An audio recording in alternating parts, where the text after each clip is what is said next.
kan ini tanpa panas, terus ini dengan panas. Itu Americano.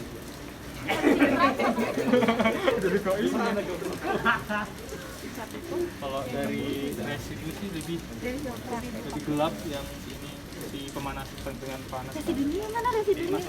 Ini residu, ini filtrat. Lebih gelap yang mana? Residu yang atas, Pri. Yang pakai panas. Kenapa? Balik aku tadi. Kenapa lebih panas?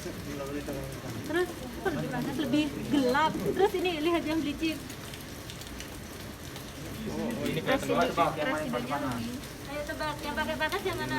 Yang ini. Ini dong. Nice. Yang mana? Yang ini dengan panas. Terus bandingin, ini tuh waktunya lebih lama. Maksudnya? 2 jam. Oh. Ini waktunya lebih lama. Ini sama atas apa namanya?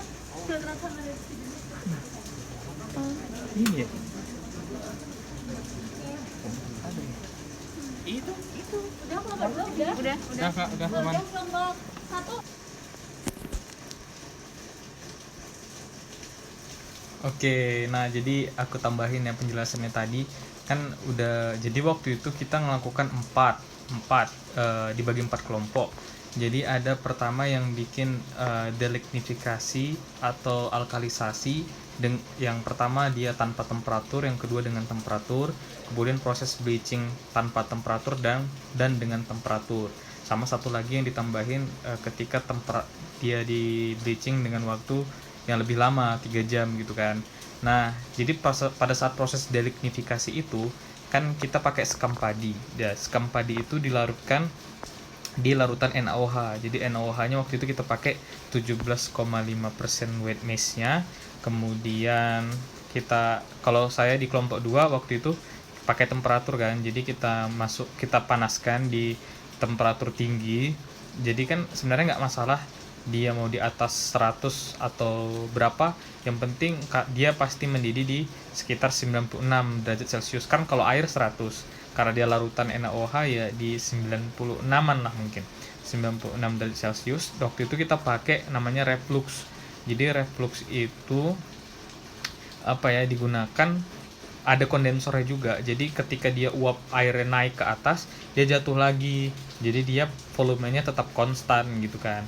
Kemudian kita juga pakai magnetic stir. Jadi kita selain dengan temperatur, kita bantu putar-putar juga dia dengan magnetic stir, sehingga kan proses delignifikasi atau alkalisasi itu kan kita pengennya dari lignoselulosa dari sekam padi itu si bagian lignin dan hemiselulosanya itu larut kan di dalam si NaOH tadi, sehingga kita dapatkan dia si selulosanya udah lebih murni gitu, atau si kandungan ligninnya udah keluar gitu.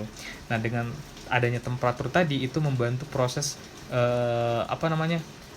membantu proses delignifikasi tentunya, karena kita lihat tadi filtratnya atau airnya tadi yang lebih pekat di yang ada temperatur, dan kemudian di yang tidak dengan temperatur dia lebih pudar.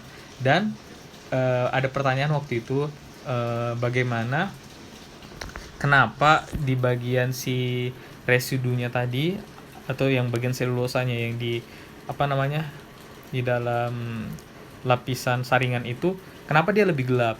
Nah, waktu kita pakai si alkalisasi atau si delignifikasi itu kan si ligninnya udah berada pada si larutan NaOH-nya kan. Nah, waktu proses pouringnya tadi itu ya nempel lagi dia di permukaan si selulosanya, itu tinggal dibersihkan aja. Tapi kandungan lignin overall di dalam si sekam padinya itu emang udah berkurang. Jadi for your information teman-teman, lignin itu kalau pada lignoselulosa itu kita temukan banyak pada tumbuhan juga ada. Nah, itu biasanya pada ini sebagai struktural. Jadi kalau warna coklat itu ya biasanya dari lignin itu pemberi warnanya gitu kan. Makanya larutan tadi kita tahu ligninnya lebih banyak itu dia lebih pekat gitu. Sedangkan proses bleaching itu adalah bleaching itu jadi kita ingin memutihkan lagi, karena selulosa yang udah kita proses alkalisasi tadi atau delignifikasi itu masih kurang. masih ada kandungan si ligninnya. Jadi kita proses lanjutan dengan proses kita melarutkan NaOH sama asam NH NH2S pokoknya kita pakai sulfat juga. Nah itu memang kurang bagus untuk lingkungan, tapi emang itu dia membantu untuk proses pemutihan dari si selulosa itu sendiri, dan dengan temperatur dia lebih oke lagi, selulosa lebih murni lagi.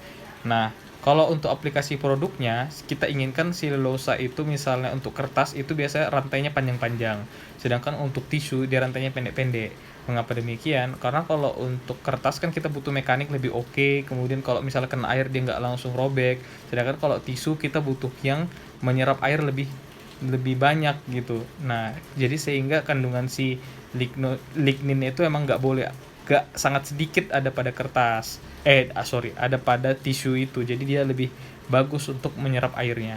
Mungkin itu aja tambahan untuk video tadi. Terima kasih.